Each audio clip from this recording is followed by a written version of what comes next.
Let's go live to Ukraine and Joseph Lindsley. Joe, I was thinking about you when I saw the Oppenheimer movie because there was a part that sort of dealt with the fact that the Russians were allies. And I also saw this documentary called, what's it called? The Compassionate Spy.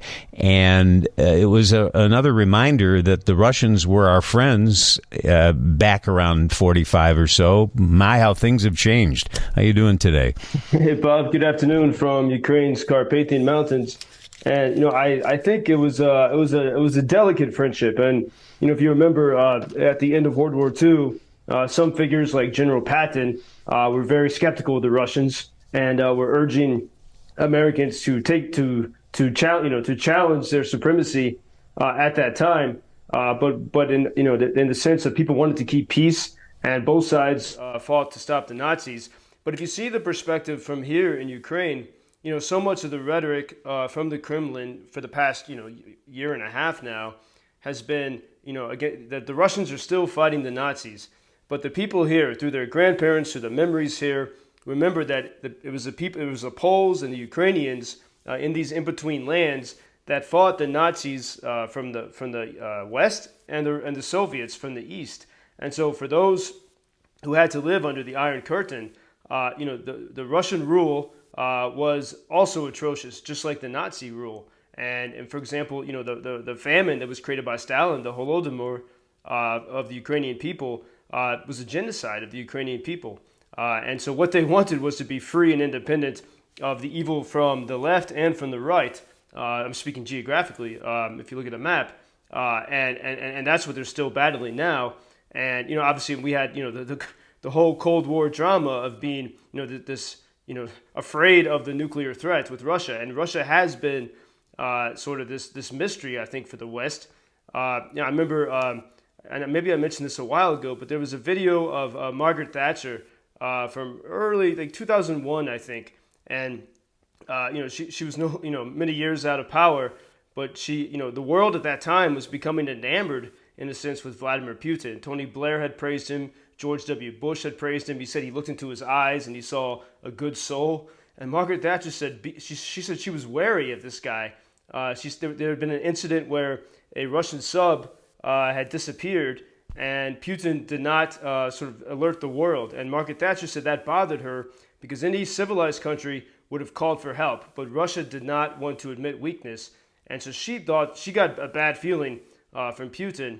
And but if you look at, how little really Russia has changed, I think, in all these years. And it's still a country where there's no freedom. The people are not free, and they haven't known freedom. Going back to the Soviet times and then back to the times of the Tsar. And so this still is a vexing question on what to do about Russia. And I think the Ukrainians, quite extraordinarily, in 2014, stood up to Moscow, and they insisted on it, and they were confident in themselves. And if you look at the major former Soviet republics, so excluding the Baltic countries, Lithuania, Latvia, and Estonia, but the major Soviet republics, only Ukraine has had new presidents every 5 years. The presidents do not get reelected here, and that's a sign of a democracy. As imperfect as it could be, that's a sign of democracy working. But it is interesting timing with the Oppenheimer film. Thinking of the nuclear concerns, and the nuclear threat is sort of the thing that Putin holds on to scare the world. And it's just a matter of, will enough people in the West be courageous to stand up to that? Here I am in the mountains, which is so nice to have a few days with no air raid alarms. And this morning I went for a run, partially run, partially hiking as it got steeper up the mountain. And there were some local dogs came with me, and they were very loyal. They at every crossroads they would wait for me to make sure I didn't get lost in the forest.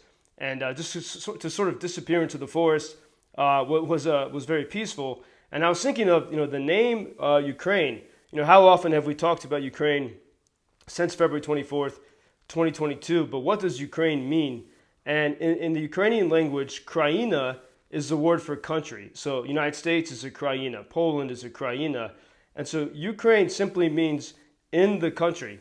And it's not even, a lot of You look at the different names for different countries are based on their ethnicity, but Ukraine actually consists of multiple ethnicities. But what makes Ukrainians Ukrainians is that they are the people that live in this place, and the people that live here want to choose how to live, how to govern themselves. That's always been their tradition. Fiercely democratic. They don't like strong leaders. I mean, they don't have. 1,000 years ago there were kings here, but through the Middle Ages there was not a tradition of kingship here like there was throughout much of Europe. They're fiercely democratic and independent people, and I think that's even acknowledged in the name Ukraine. Just the people in the country, and anyone who wants to be free can be part of that life here in the middle. And as I was thinking of this, looking at the villages tucked below me, as I look at the various ridges on into the horizon of the mountains, and it feels so peaceful. But of course, in so much of the country that was not the case. And in the early hours today, the Russians, amid many different strikes, they hit the city of Pokrovsk in Donbass, a city that I've been through many times. In fact, where the strike was in the past hours was on the main road that I've been by many times. And there was a hotel there called Druzhba, which means friendship, and a pizzeria called Corleone. And they destroyed both of those places. That hotel and that pizzeria were frequented by journalists and humanitarian workers. In fact, the Guardian journalist Luke Harding, who's written a lot of great stuff about Ukraine, and he and I have stayed at the same hotels off and on throughout this war, and he posted on Twitter that was the hotel where he always stayed in Pokrovsk. And so when you see this, the Russians seem, with these targeted attacks, it seems that the Russians know exactly what they're doing, and it's meant by design, as with the nuclear threats, to keep the world afraid through terrorism. And that's and it's also interesting that it was just 2 months ago that the Russians hit another hotel and pizzeria in the city of Kramatorsk, north of Pokrovsk. And so this seems to be the continued tactic. And again, for everyone who's here, for those who really support Ukraine, and if you could look at those who were really opposed to the Soviet Union, in the days after World War II, it's a matter of having the courage to stand up to the bully rather than let them get their way simply by trying to scare the world into submission. And the last thought, as I think about the World War II. Mm-hmm. Go ahead, Joe. Oh, sorry. In 1945, when Europe, Germany was divided between the Allies and the Soviets. The Soviets took the province called the city and the province called Kaliningrad, which used to be called Königsberg. That was the capital of German Prussia, and the Soviets took it. And so to this day, Kaliningrad is a little exclave. It's detached from Russia. It's bordered by the Baltic Sea, Poland, and Lithuania. And there's a little corridor of land between Kaliningrad and Belarus. And, people are there's been a lot of speculation. What is the Wagner Group doing in Belarus? And there's some concern that in the 60-mile forested, very rural corridor, that the Wagner Group might be trying to cause trouble there. Because if the Russian regulars went into that territory, that's NATO territory. But if the Wagner Group went there, they could, Putin, especially after that supposed coup attempt, Putin could say, "Oh, this isn't me. These are the renegades who, that they're not part of my operations." And what this could do is cut off the Baltic countries from the rest of NATO. And so there's a lot in Warsaw and in other places. People are concerned about what could happen in this area. It's called the Suwałki Gap, and again, it's this very rural area that separates Poland and Lithuania. And if the Russians somehow did something there, they could connect with Kaliningrad, cutting off the Baltic countries from the rest of NATO. And this is a reminder of, in 1945, the Russians, they're out of Germany, but they still cling on to this portion of what used to be Germany, and that could have very bad effects for the rest of the world. I think there from the mountains of Ukraine, Joseph, you have an even clearer picture in your head of what goes on there and the history as well. I hope you have a safe hike, and we'll talk tomorrow. Thank you, Bob. Until tomorrow. Thank you for introducing Ukraine on your social media pages.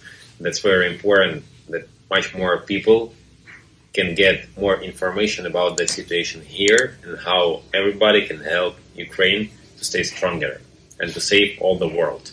Що він сказав? Well, which side are you on? На чиїй ти стороні? Come on now. Oh, which side are you on? На чиїй ти стороні?